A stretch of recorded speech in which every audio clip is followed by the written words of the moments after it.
Irmãs e irmãos, boa noite.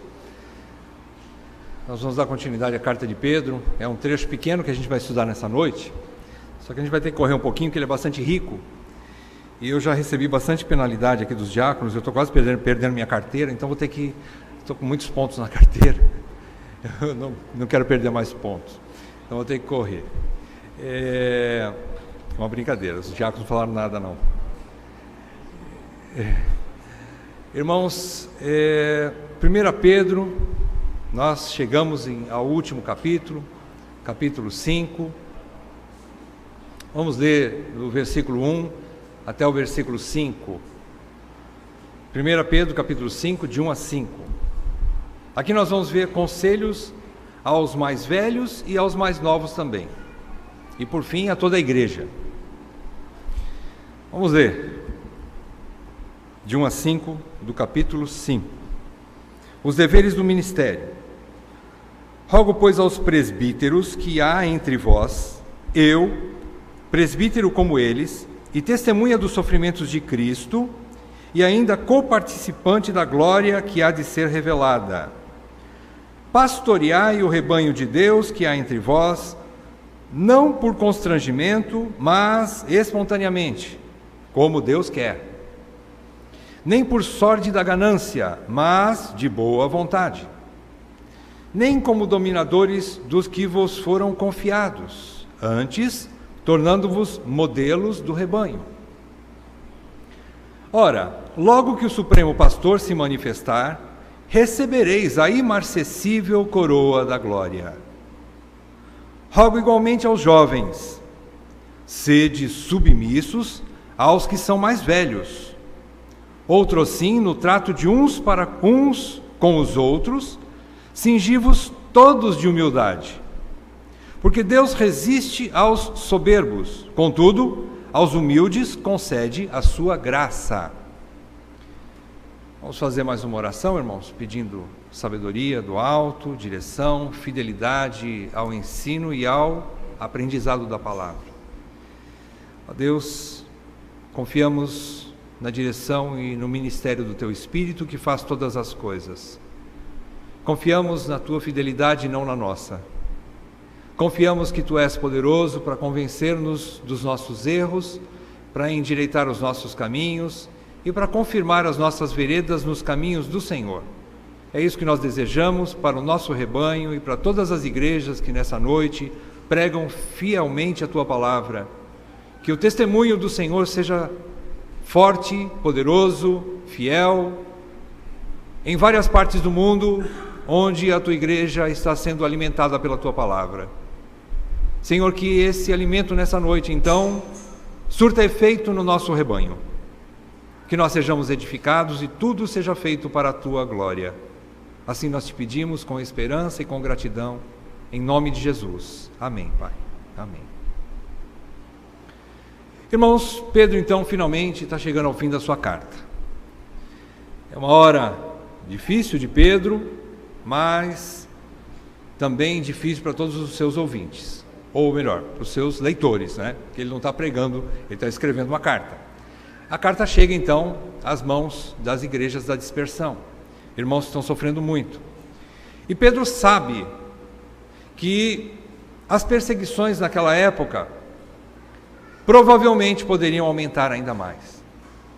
A expectativa não era boa. A perspectiva de que o sofrimento e o fogo ardente da perseguição e do sofrimento pudesse aumentar e não diminuir.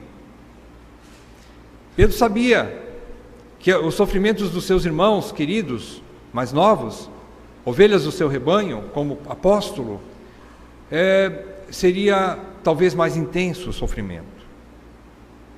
Pelo andar da carruagem do que estava acontecendo naquela época, nada de bom estava a curto prazo, pelo menos, diante da igreja ou das igrejas. Pedro também sabia, como ele relata na sua segunda carta, no capítulo 1 da segunda carta, versículos 13 a 15, ele orienta os seus irmãos nessa segunda carta, dizendo, 2 Pedro 1, capítulo 1, de 13 a 15, também considero justo, enquanto estou nesse tabernáculo, despertar-vos com essas lembranças, certo de que estou prestes a deixar o meu tabernáculo, como efetivamente o nosso Senhor Jesus Cristo me revelou. Mas, de minha parte, esforçar-me-ei diligentemente por fazer que, a todo tempo, mesmo depois da minha partida, conserveis lembrança de tudo. Qual a segunda coisa que Pedro tem no seu coração? Ele sabe que os seus irmãos, em primeiro lugar, vão continuar sofrendo e talvez mais ainda. Segunda coisa que ele tem no coração: eu não sou eterno. Eu estou prestes a partir. Eu preciso que os meus irmãos continuem no caminho do Senhor. Não tem como eu ficar, e eu não sou eterno, não tem como eu ficar pastoreando, porque o meu tempo está chegando ao fim. Pedro teve essa revelação do Senhor. E ele já havia dito ao longo da carta para os irmãos aprenderem a submeterem ao governo, aprenderem a submeterem aos patrões, aprenderem a submeterem uns aos outros, às outras pessoas que estão mesmo fora da esfera da igreja, mas que eles tivessem respeito, convívio pacífico. Ele já havia dito para que as esposas aprendessem a submeter aos seus maridos, e que os maridos tivessem todo cuidado para cuidar das suas esposas como vaso mais frágil. Pedro então dá várias orientações, especialmente mostrando a importância da submissão na vida cristã. E tudo isso não é fácil. Agora ele chega no final, antes do capítulo 5, ele mostra, como nós estudamos semana passada, ele diz que o fogo ardente que está entre vós não é coisa estranha. Ele diz no versículo 12 do capítulo 4, que vocês vão continuar passando por isso e que isso não deve ser estranho para vocês, o fogo da perseguição. Ele também diz que sofrer injúrias pelo nome de Cristo e alegrar-se nisso, também era algo que eles deveriam pensar nisso. Pedro também ensinou a eles a aceitar a disciplina corretiva de Deus quando eles caírem em pecado, com humildade, e não abandonarem a igreja. E por fim, Pedro diz para eles depositarem suas vidas nas mãos do fiel Criador, no último versículo do capítulo 4, fechando o assunto, preparando a igreja. Agora ele vê tudo isso, ele vê o quadro negro ainda pela frente da igreja, ele vê sua missão chegando ao fim. O que é que ele faz? Sabiamente, ele chama presbíteros. Da mesma forma que Paulo, lá em Atos capítulo 20, ele chega diante da igreja de Éfeso, ou melhor, ele está em Mileto, se não falha a memória, e ele de Mileto manda chamar os presbíteros de Éfeso para ter uma conversa cara a cara com eles, dizendo assim: olha, irmãos presbíteros, vocês não me verão mais face a face. Essa é a última vez que vocês verão o meu rosto. Mas lembrem-se de tudo que eu vos ensinei, e lembrem-se do chamado de Deus para vocês como presbíteros da igreja, para pastorear o rebanho de Deus. Da mesma forma, agora Pedro chama os presbíteros daquelas igrejas da dispersão e dá conselhos para eles, sabendo que provavelmente eles não veriam o rosto mais de Pedro, como de fato não viram mais. Pedro dali da prisão não saiu a não ser morto. Ele estava escrevendo em Roma, ele estava em Roma quando escreveu essa carta, e a outra também. E aí então a gente vê essa situação, e ele sabiamente ele chama os seus sucessores. Interessante, nesse capítulo, nesse versículo 1 desse trecho que nós lemos, existe uma conjunção pois, rogo pois. Por quê? Ele diz, diante de tudo que eu escrevi nessa carta, presbíteros, ensinem as mesmas coisas que eu falei até aqui para as igrejas da dispersão. Eu não posso mais fazer isso, eu estou preso, não tenho mais condições, até porque meu tempo está se findando nesse tabernáculo. Eu vou ser entregue para ser morto, provavelmente. Então, ele sabendo disso, ele faz esse chamado. Muito bem. Esse é o contexto geral. Vamos ver então o que nós aprendemos nesses versículos. Primeiramente, de 1 a 4, uma palavra a liderança da igreja. O que é que Pedro fala? Desculpe, se eu falar Paulo, é Pedro, tá? É Pedro que escreve essa carta aqui. Falta de atenção. Muito bem. Pedro então está falando aos presbíteros, e ele diz que presbíteros que há entre vós. O que é que significa entre vós? Nós vamos ver lá para frente também que é a igreja que há entre vós. Aqui ele fala aos presbíteros. Significa que, embora essa carta seja para todos os membros dessas igrejas, Pedro dirige essa palavra especialmente aos presbíteros. E entre vós significa que ele não está escrevendo para todos os presbíteros daquela época, mas especialmente para os presbíteros dessas igrejas da dispersão. Não que essa palavra não nos sirva hoje, ou que não serviria para a época para outros presbíteros. Não é isso que eu quero dizer. Mas isso simplesmente nos mostra a limitação que nós chamamos de igreja local, onde há presbíteros específicos de uma igreja e uma membresia específica daqueles presbíteros. E significa um limite ou uma esfera de ação limitada. É isso que Pedro fala, entre vós. Então há presbíteros no meio da igreja. Outra coisa interessante nesse versículo 1 é que o assunto é público, meus irmãos. O assunto é público. Ele escreve a carta para todas as igrejas, para toda a membresia. Todo mundo leria isso aqui. Isso aqui que ele escreve para os presbíteros. Não é algo misterioso, não é algo secreto, não é algo que deveria ser guardado a 7 chaves. Pelo contrário, é uma orientação específica? Sim, é para presbítero. Há diferença de níveis aqui dentro da igreja? Nenhuma. Nenhuma. Porém, há diferenças de função. Há funções diferentes. Há homens chamados presbíteros, que Deus deu funções para eles, que Pedro vai explicar daqui a pouco, para dirigir o rebanho.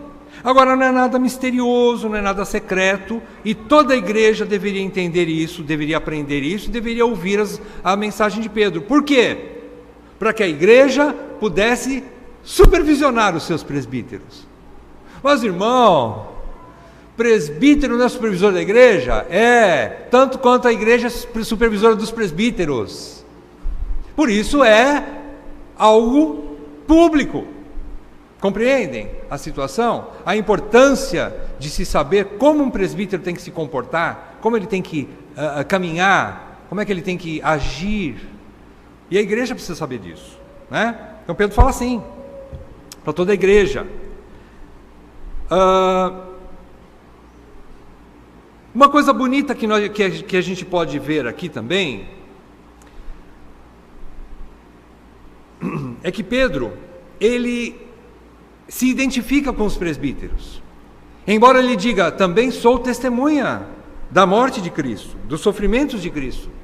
Ele é apóstolo, porém ele também é presbítero, como vocês. Irmãos, Pedro aprendeu o ministério de bacia e toalha. Pedro aprendeu a humildade.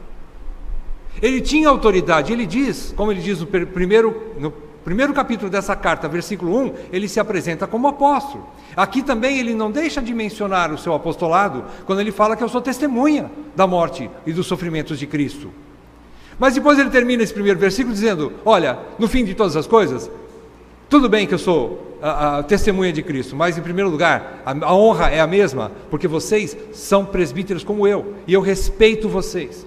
Por isso eu faço um rogo. Pedro não dá uma ordem tirânica para os presbíteros, percebem? Que aqui, a primeira palavra do versículo 1 é rogo. Irmãos, eu peço humildemente, eu respeito vocês, presbíteros. Então ele faz um rogo humilde. Reconhece a autoridade daqueles presbíteros, não passa por cima delas. Ele chama os presbíteros para pastorear. Outra coisa interessante aqui, meus irmãos, é que ele respeita a autoridade dos presbíteros, mas ele fecha e diz que a maior glória de todas é ser participante da glória que há de ser revelada. Isso não é exclusividade de apóstolos, nem de presbíteros, nem de diáconos, mas isso é de toda a igreja. Toda a igreja vai participar da glória de Cristo quando Ele voltar. E lá não vai ter mais presbítero, nem diácono, nem marido, nem esposa. Lá serão todos irmãos. E não vai haver nenhuma função diferenciada. Porque já a nível de valor, também já não tem hoje. Não há um valor. Presbítero vale mais diante de Deus do que qualquer pessoa, de jeito nenhum. Pelo contrário, o ministério de bacia e toalha que Pedro aprendeu é exatamente ao contrário. Como Cristo ensinou para ele: eu vim para servir e não para ser servido. E vocês, presbíteros, apóstolos, também devem seguir a humildade que eu estou ensinando para vocês. Capítulo 13 de João, você estuda sobre isso. A humildade de Cristo e o exemplo que ele quis dar para os seus discípulos. Muito bem. Versículo 2 agora, avançando então, no versículo 2 a gente percebe que ele dá uma ordem. Embora eu disse que não é uma ordem, sim, é uma ordem humilde, é um rogo, não é? É um pedido. Mas ele diz: pastoreai o rebanho de Deus. A palavra pastorear, no original, ela traz 3 aspectos práticos. O que um presbítero faz numa igreja? Ele pastoreia a igreja. O que é que significa pastorear? 3 aspectos práticos que a gente pode tirar da palavra pastorear no conceito do original no grego. O que é que significa pastorear? Em primeiro lugar, apacentar. Pedro aprendeu isso com o Senhor. Apacentar significa dar comida para o rebanho, suprir o rebanho. Primeira missão, apacentar, a maior de todas, manter o rebanho alimentado. Como que o presbítero alimenta o rebanho? Através do ensino e da pregação da palavra de Deus.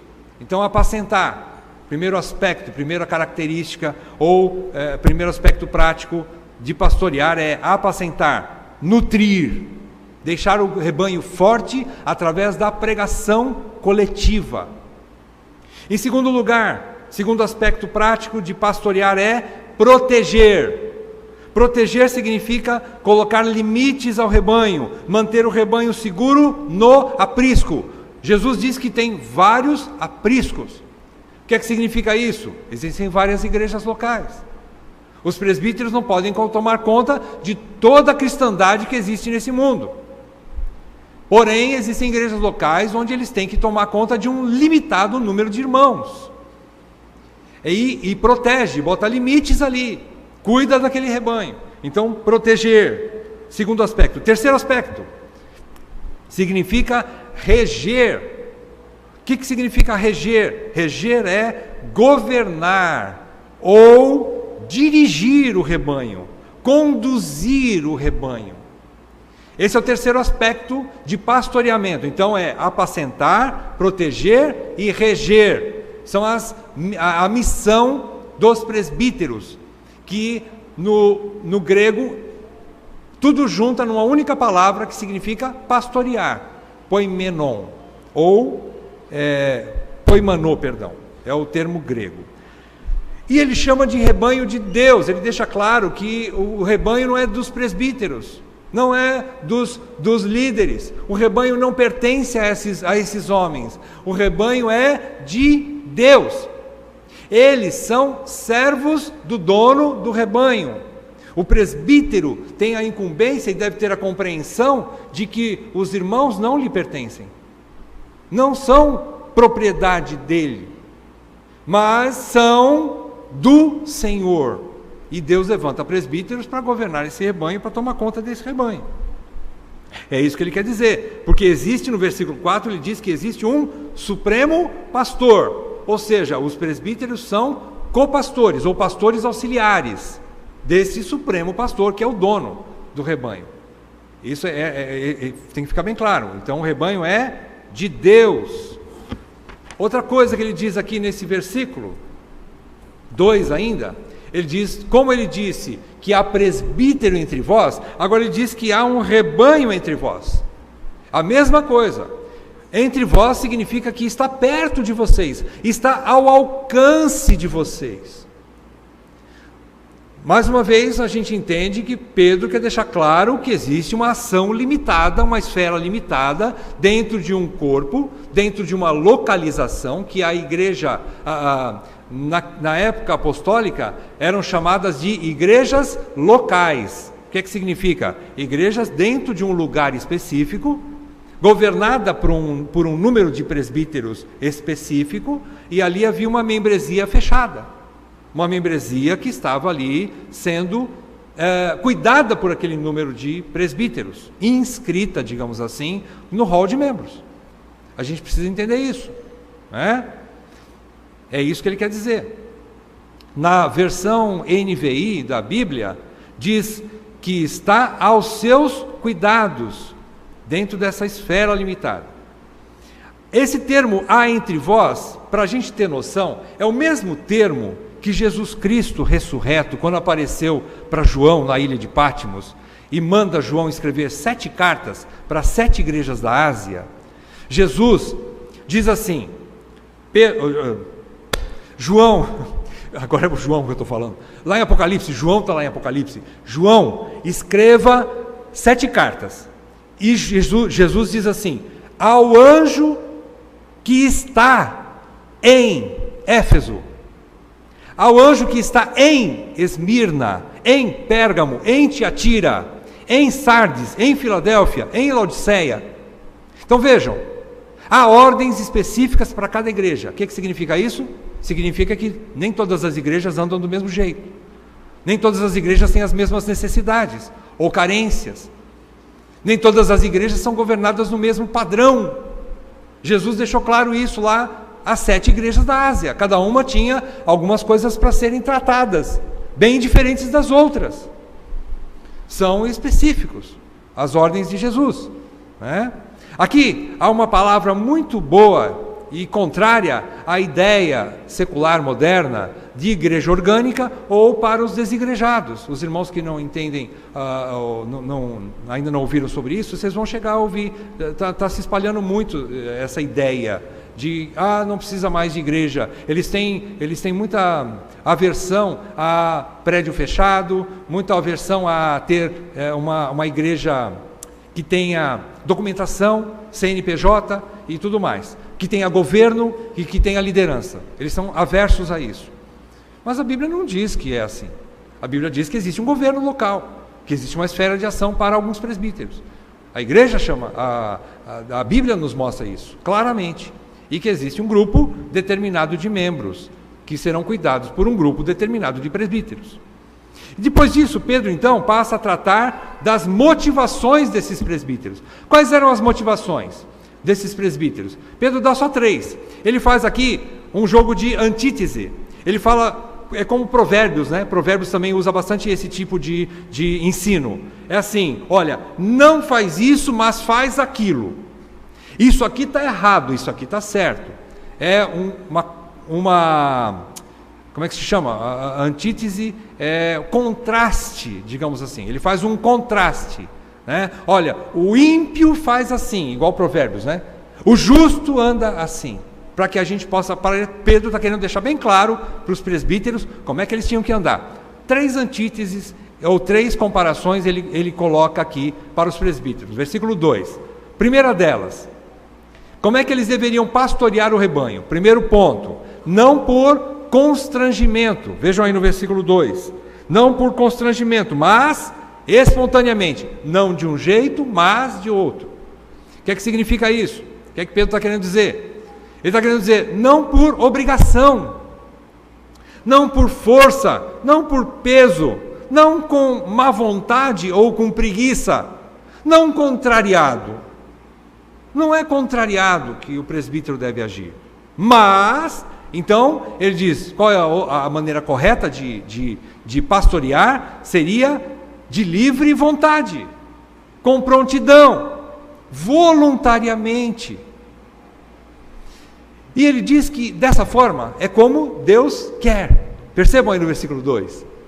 Não por constrangimento, mas espontaneamente, como Deus quer. Os irmãos se lembram, nós estudamos exaustivamente com a igreja, antes da eleição, sobre as qualificações dos presbíteros, falamos vários pontos ali, principalmente 1 Timóteo capítulo 3, e esse ponto de 1 Timóteo capítulo 3, versículo 1, vocês se lembram que Paulo ensina que os presbíteros, se alguém deseja o episcopado, excelente obra, ou excelente coisa, deseja, almeja, não é isso? E aqui diz que é Deus que quer que os presbíteros façam espontaneamente. Agora a gente pega os dois e junta e fala assim: Deus que opera no presbítero o querer e o realizar. Então ele coloca no coração do presbítero o desejo de se candidatar ao presbitério. E o presbítero, ele levanta as mãos e fala: eis-me aqui, Senhor, eu quero servir ao Senhor, né? Eu quero ajudar o Senhor, eu quero ajudar os meus irmãos, ou melhor, né?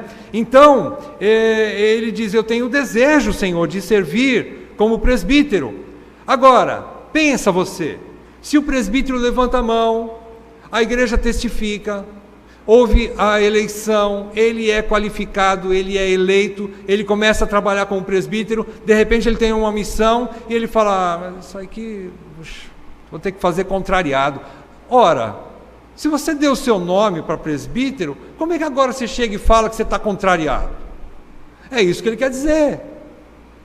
Deus quer que você faça aquilo que Ele pôs no teu coração, com um desejo de servir, sendo espontâneo, voluntário, não por peso, nem por obrigação, mas com alegria e livremente, espontaneamente.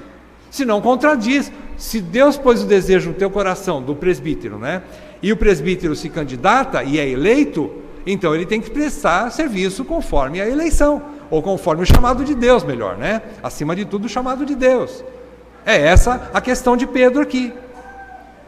Segunda antítese que Pedro diz, está ainda no versículo 2, aí a segunda delas é o seguinte: nem por sorte da ganância, mas de boa vontade. Ou seja, não com ganância vergonhosa. Aqui, além de ganância, ganância já é pecado, né? Ele diz sórdida.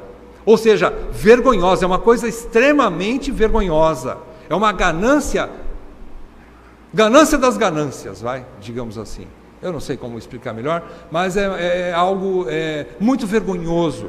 Ganância é amor ao dinheiro, avareza, não por avareza, Pedro diz, né? Não por lucro desonesto, não por amar mais o dinheiro do que ao rebanho, não por amar mais o dinheiro do que ao dono do rebanho. Pedro aprendeu isso. Qual foi o chamado de Pedro? Capítulo 21 de João. Vocês se lembram, nós estudamos. Quando Jesus chama Pedro de novo, coloca de novo ele no ministério, qual é o chamado de Jesus para Pedro? Pedro, tu me amas? Pedro diz: sim, Senhor. Então apacenta os meus cordeiros, minhas ovelhas. Nós apacentamos por causa do amor a Cristo, não por causa do dinheiro. É isso que ele está dizendo aqui. Não por constrangimento, mas... não por sorte da ganância, mas de boa vontade. Agora, o que significa boa vontade? É ao contrário, é a boa consciência de que o presbítero faz aquilo não com o objetivo de ganhar o dinheiro, não com o objetivo da ganância, do lucro desonesto, mas ele faz com uma consciência limpa, com desejo de servir, sem segundas intenções. A intenção dele é por amor a Cristo e por amor ao rebanho. Esse é o ponto que Pedro trata aqui. Está em harmonia, Pedro está em harmonia com Paulo, quando ele diz também em 1 Timóteo, capítulo 3, versículo 3, eu não estou lendo os textos, irmão, se você quiser anotar para ler em casa, fica à vontade, mas em 1 Timóteo, capítulo 3, versículo 3, ele diz que uma das qualificações do presbítero, que ele repete também em Tito, capítulo 1, versículo 7, Paulo diz que o presbítero não deve ser avarento, nem cobiçoso de torpe ganância. É a mesma coisa que Pedro diz aqui. Não cobiçoso de torpe ganância. Paulo também diz, por outro lado, existe uma outra situação que Paulo também ensina, em 2 Timóteo, capítulo 2, versículo 4. que é que Paulo ensina em 2 Timóteo 2,4? Ele ensina que há o perigo de envolver-se demasiadamente com negócios deste mundo, ainda que sejam legítimos, por conta de acabar negligenciando o ministério. Então o presbítero tem que ter um cuidado, quando ele ainda trabalha por conta, ele precisa de moderação. Quando Paulo diz a Timóteo, no capítulo 2, dessa segunda carta, versículo 4, esse capítulo 2, na verdade, ele diz assim: Timóteo, aprende essas coisas que eu estou te ensinando e ensina a homens de confiança para fazerem o mesmo. E uma dos ensinos de Paulo fala para eles não se envolverem demais com os negócios deste mundo. Ele não está falando assim, fala para todos os presbíteros pararem de trabalhar. Não. Mas ele está falando assim, fala para eles serem equilibrados entre trabalho e ministério. Trabalho e ministério. Eles têm um chamado, eles têm que dar atenção ao rebanho, eles precisam equilibrar. Tem que trabalhar? Tudo bem, mas equilibra a coisa. Equilíbrio, moderação. Aliás, é uma característica do ancião, né? O ancião precisa aprender a ter equilíbrio, né? Um jovem, uma criança desequilibrada é meio que normal, mas um velho desequilibrado é feio. E um ancião, presbítero, tem que ter moderação em tudo, né? O Hernandes diz que, numa frase do Hernandes, ele diz que os presbíteros gananciosos, nesses termos aqui de sórdida ganância, ele transmite a ideia, traduzindo, né, para a nossa língua, é mais ou menos assim, a característica no grego quer dizer assim, são pessoas que nunca servem alimento suficiente para as visitas, quando recebe visita em casa, nunca dá comida suficiente para aquelas visitas, que estão debaixo do teto dele, para servir o dobro para si mesmo. Essa é a ideia aqui. Ou, Hernandes também diz que esses presbíteros, eles só vão a uma programação especial quando alguém lhe paga a entrada. São situações interessantes. Parece que a pessoa não sabe tirar a mão do bolso, né? E assim ele precisa ter equilíbrio nisso. Então é uma coisa bem clara, né? Deixa bem claro o que significa sórdida ganância, né? Terceira antítese, e encerrando aqui essas antíteses no versículo 3, Pedro diz que não como dominadores, mas como modelos, não dominadores, mas servindo de modelos para o rebanho. Ou seja, o presbítero recebe sim autoridade e capacitação do Espírito Santo. Quando você estuda Atos capítulo 20, versículo 28, Paulo diz que os presbíteros que estão em Éfeso foram constituídos presbíteros pelo Espírito Santo. O Espírito Santo chamou aqueles homens, deu autoridade e capacidade de governo, de execução da sua missão de presbítero.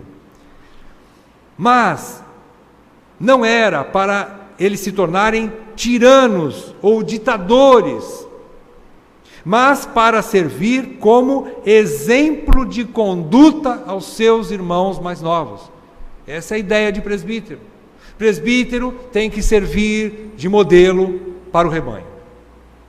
O presbítero deve andar na frente do rebanho, como modelo, dando exemplo, e não atrás do rebanho, empurrando ou ameaçando as ovelhas. Por quê? Porque ele também é ovelha.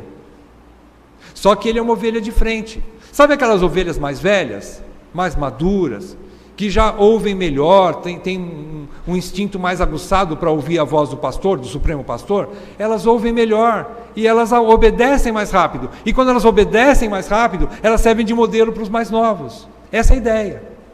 Essa é a ideia. O Supremo Pastor chama a ovelha, dá uma ordem para a ovelha. As mais velhas são mais atentas, mais experientes, e elas obedecem mais rapidamente. E quando elas vão na frente, as mais novas seguem elas. Essa é a ideia. Servindo de modelo. Né? Pedro demonstra ele demonstra mesmo que entendeu bem essa lição. Né?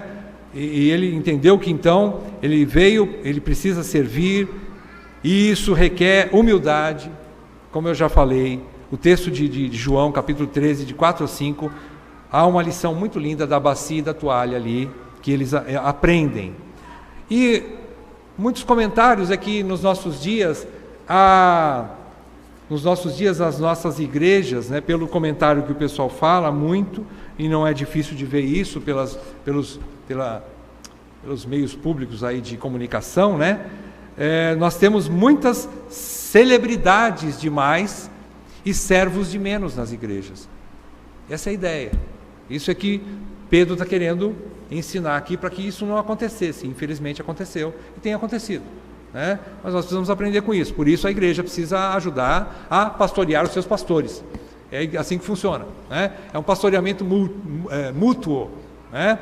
Versículo 4, Pedro fecha o assunto aqui dos presbíteros dizendo o seguinte, que a verdadeira recompensa que os presbíteros receberão se fizerem a obra do ministério com a motivação correta, é essa daqui. Ele diz que receberão a coroa, a imarcessível coroa da glória. Implicitamente nesse texto, aqui a gente entende que também há uma prestação de contas. Há uma prestação de contas aqui. Embora Pedro fale de forma positiva, olha, ele entende que os presbíteros vão obedecer, vão pastorear o rebanho do jeito que tem que ser, corretamente, e eles vão receber essa coroa da glória se eles obedecerem, né?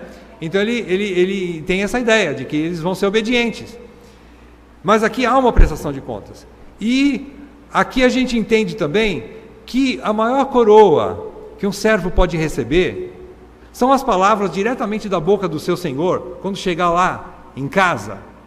E aquele texto de Mateus 25, de 19 a 21, a gente vê que quando o servo é fiel, usando o seu talento da maneira correta, diz que o rei vai chegar para ele e vai dizer assim, olha que coroa, essa é a coroa que todo mundo almeja, né?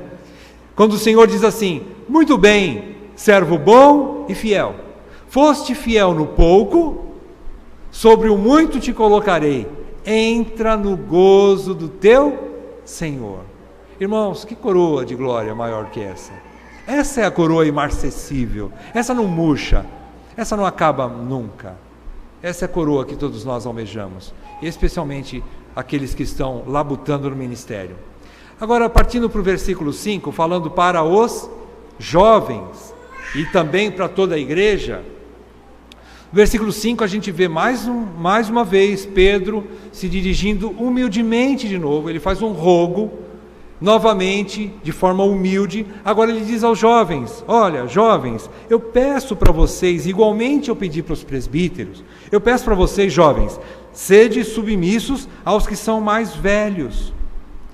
Então, Pedro agora vai tratar com os jovens, ele dá aqui um ensinamento muito claro, sede submissos. O que significa? O que Pedro está querendo dizer com isso aqui?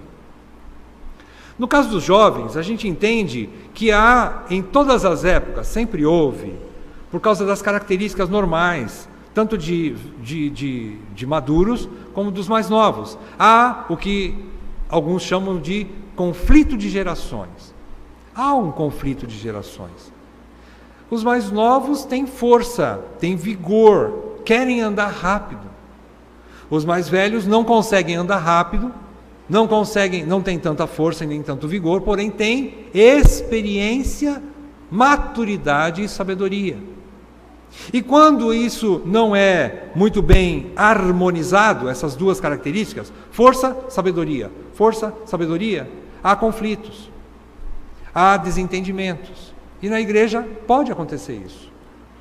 É um lugar que, aliás, acontece muito, né? Esse conflito de gerações. E isso pode gerar certa insubmissão e rebeldia. Então, como Pedro já vem ensinando lá de trás, olha, irmãos, igreja, submeta-se ao governo. Ah, mas o governo é corrupto. Mas a ordem de Deus é submeter. Você não está de acordo com a corrupção, porém você tem que submeter. Funcionários, submetam-se aos seus patrões. Ah, mas meu patrão é cruel. Mas a ordem de Deus é submeter. Submeta-se ao seu patrão. Esposas, submetam-se ao seu marido. Ah, mas o meu marido é carrasco. Mas a ordem de Deus é: submeta-se ao seu marido. Maridos, cuidem das suas esposas. Mas Pedro, você não conhece a mulher que eu tenho em casa. Mas trate ela com honra. Perdão, não é submeta-se, né? Maridos, tratem bem dela. De certa forma é submeter a ela também. É cuidar dela. Cuide dela. Então, agora ele diz assim: jovens, e a última palavra é submeta-se. Apesar de toda essa questão que tem que ser levantada, muitas vezes existem controvérsias, muitas vezes existem dificuldades de lidar uns com os outros, né? Agora, o que é que Pedro não está dizendo aqui? Ele não está dizendo aqui que o jovem, biblicamente orientado, não possa conversar com os mais velhos para expor alguma coisa que ele vê que está errado na igreja. Os mais novos podem estar ou conversar, arrazoar, chamar os mais velhos para uma conversa cara a cara, abrindo textos bíblicos e mostrando que os mais velhos têm tomado decisões erradas, têm andado em desconformidade com a palavra de Deus. E eles podem respeitosamente conversar. Não precisa fazer uma greve dentro da igreja. Não precisa criar atrito dentro da igreja, mas pode trazer à tona. E isso é saudável. O presbítero sábio tem que ser humilde para poder ouvir. E o jovem sábio tem que fazer isso de forma respeitosa, de forma bíblica. Porque é lógico, ninguém pode dirigir uma igreja do jeito que pensa, do jeito que acha. Então, se houver base bíblica, argumentação bíblica, o jovem pode sim questionar os seus presbíteros. Aliás, deve questionar os mais velhos. Eu digo para os pais devem ouvir seus filhos. De repente o filho está enxergando melhor que você, pai e mãe, e ele pode salvar a família. Em algumas situações acontece isso. Esse é meu próximo ponto, né? Pedro está encerrando o versículo 5, ou melhor, no meio do versículo 5, ele diz: outro sim, no trato de uns com os outros, cingivos todos de humildade. A palavra-chave desse estudo aqui nessa noite é humildade. Com humildade é tratado o negócio. Com humildade é conversado respeitosamente. Com humildade, os mais velhos vão entender e vão se sujeitar aos mais novos também. Com humildade, as portas da graça se abrem. Vocês percebem o fim do versículo? Porque Deus resiste aos soberbos, mas, contudo, aos humildes concede a sua graça. O que é que Deus quer dizer? O que é que a palavra de Deus quer dizer com isso? O que é que Pedro está querendo ensinar? Ele está querendo dizer que pelas portas da humildade, Deus dá graça para que jovens e velhos se entendam, que eles vivam em harmonia, que haja uma direção. Por exemplo, a igreja, para ser uma igreja saudável, ela não precisa ter briga o tempo todo. A hipocrisia que muitas vezes vela as diferenças que há entre as pessoas e ninguém quer tratar do assunto e fica todo mundo andando sobre ovos, não é saudável. Por outro lado, ter guerra o tempo todo também não é saudável. Tudo tem que chegar a um consenso, tudo tem que ser levado a um denominador comum. Qual é o denominador comum? A palavra de Deus. Então, quando os jovens e velhos se entendem, aliás, eles só vão poder se entender através do caminho que a humildade pavimenta para os dois andarem juntos. Corações humildes. Essa é a questão aqui. Porque Pedro encerra dizendo que Deus dá graça para eles se entenderem. A humildade, então, abre as portas da graça e das bênçãos divinas e que preserva a unidade na igreja. Caso contrário, os soberbos enfrentarão uma tremenda guerra. Contra quem? O pior de todos os inimigos que alguém pode ter. Qual é o pior inimigo que a gente possa ter? Satanás? Não. Deus. Irmãos, Contra Satanás, se nós estivermos com o Senhor do nosso lado, ele não nos tocará, diz a palavra de Deus. Porém, se eu me rebelar contra Deus, terrível coisa cair nas mãos do Deus vivo. Horrenda coisa. É o pior de todos os inimigos. Qual é o caminho para eu criar guerra e atrito contra Deus? Ser soberbo. Ter um coração duro, nada humilde. Esse é o problema. Outra coisa que a gente entende aqui, que eu gostaria de abrir com os irmãos, por sabedoria de outros irmãos, a gente aprende também junto. Ele diz que esse conflito que pode ter havido ali, ou pelo menos sugere-se que jovens e mais velhos estavam possivelmente tendo alguns atritos dentro das igrejas. Por quê? Por um lado, os jovens tendem a desvalorizar a herança do passado, buscando muitas novidades. É uma tendência da juventude. É uma tendência. Agora, isso não pode virar rebelião, porque tem que ser considerado também os ensinos dos mais velhos. Porque os mais velhos são experientes, os mais velhos já apanharam muito mais do que os mais novos. Já sofreram danos terríveis em suas vidas, ganharam sabedoria, que é uma coisa que os jovens não têm muita, não. Não dá para esconder isso. Então os mais velhos ensinam os mais novos. E os mais novos, então, podem endurecer em algumas situações. Por outro lado, o que acontece com os mais velhos? Com os mais velhos, acontece que eles tendem a resistir a mudanças e a reformas, ainda que necessárias. A gente vai ficando velho e vai ficando assim, não, em time que ganha não se mexe. Mas está precisando. O centroavante está com a perna quebrada. Está precisando de substituir, gente. Não tem goleiro que... O nosso goleiro já é barrigudo. Ele não consegue... Desculpa os barrigudos. Mas o goleiro já não dá mais para ficar no gol.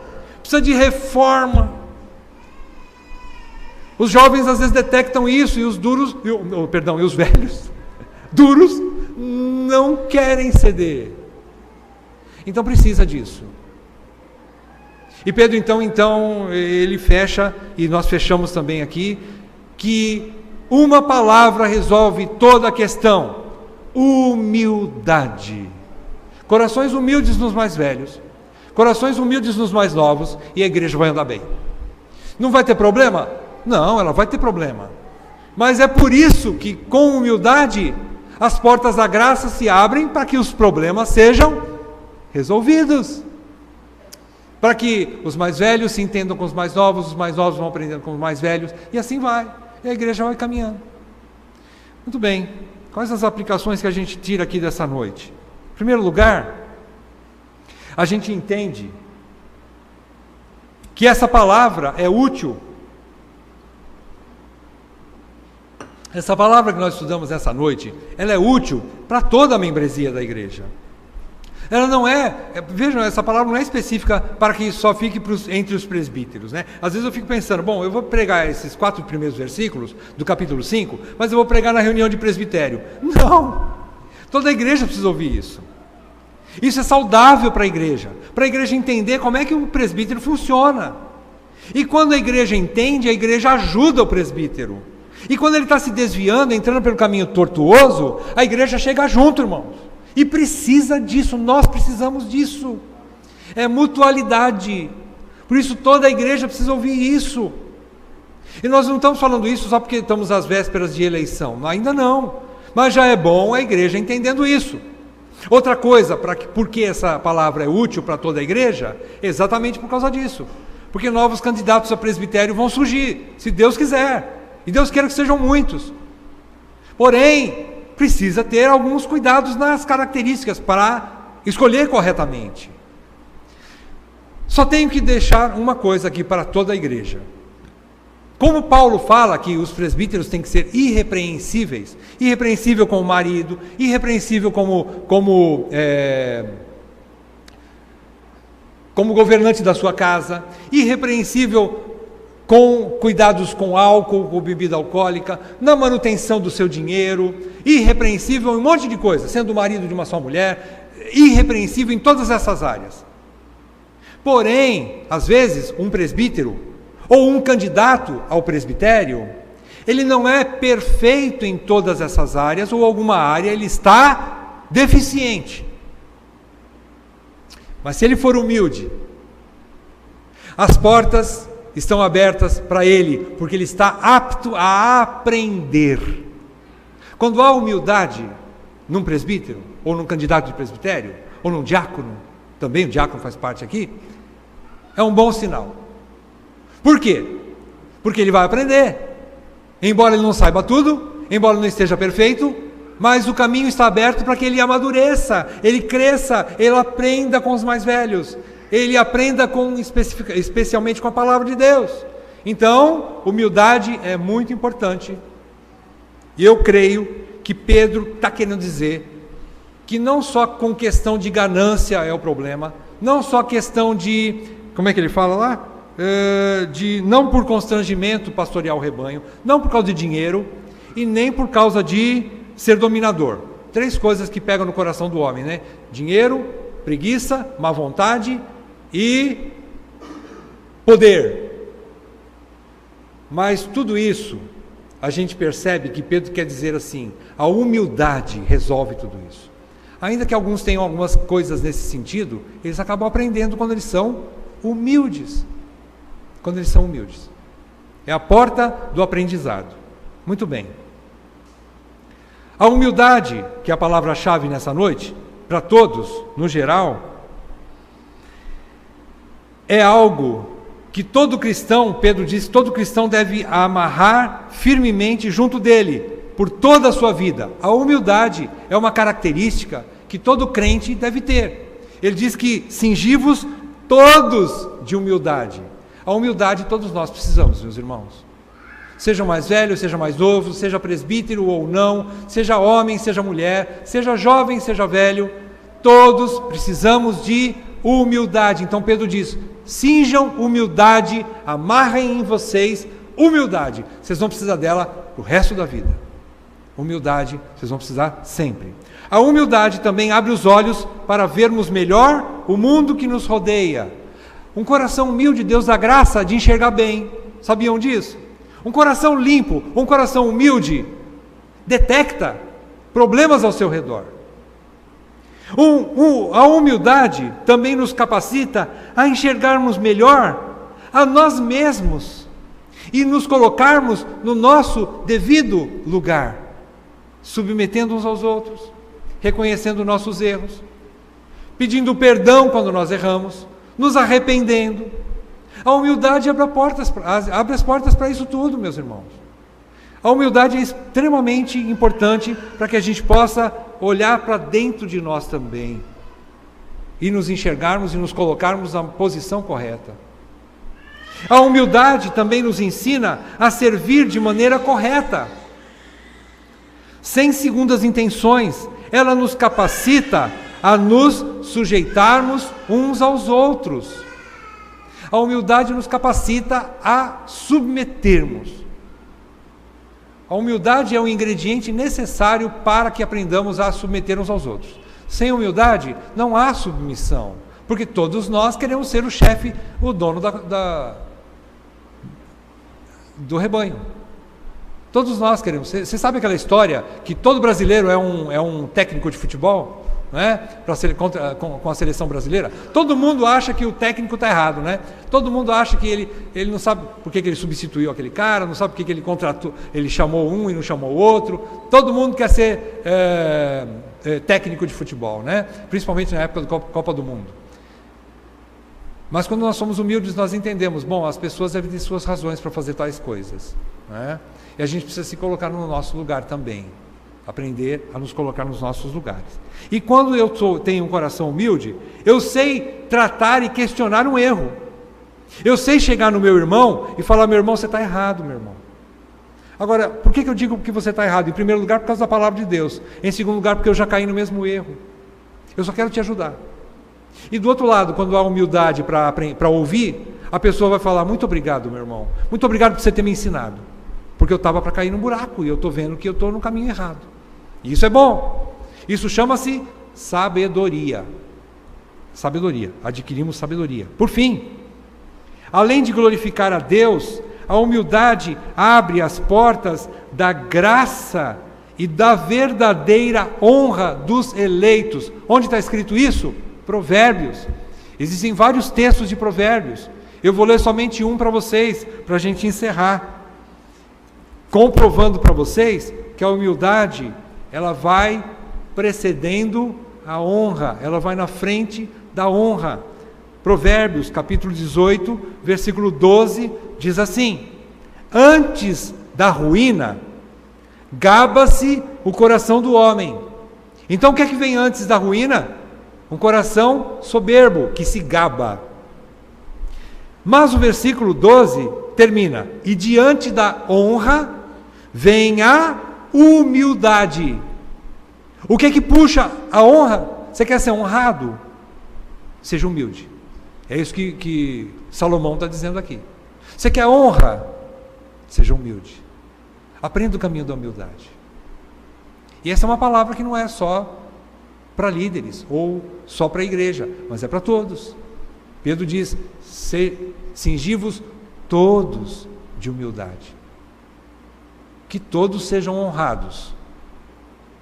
Eu peço ao Senhor que todos os membros dessa igreja sejam honrados e que aprendam, em primeiro lugar, o caminho da humildade. Senão, não vai ter honra para ninguém. Vamos fazer uma oração? Ó Deus soberano, nós te louvamos pela alegria de podermos abrir a tua palavra, e ainda que ela nos fira, nos exorta, mas também ela nos cura, porque a tua palavra verdadeiramente vem do coração do nosso Supremo Pastor, que fala aos nossos corações com fidelidade, com poder, mas também com graça. É isso que nós pedimos nessa noite, que essa palavra gere graça em nossos corações, que ela nos ensine o caminho do teu coração, Senhor da igreja, que és manso e humilde. Senhor, dê a cada um de nós este coração, porque nós somos soberbos, Senhor. Nós precisamos aprender o caminho da humildade. Leva-nos a trilhar esse caminho, Senhor, nós te pedimos com esperança, em nome de Jesus. Amém, Pai. Amém.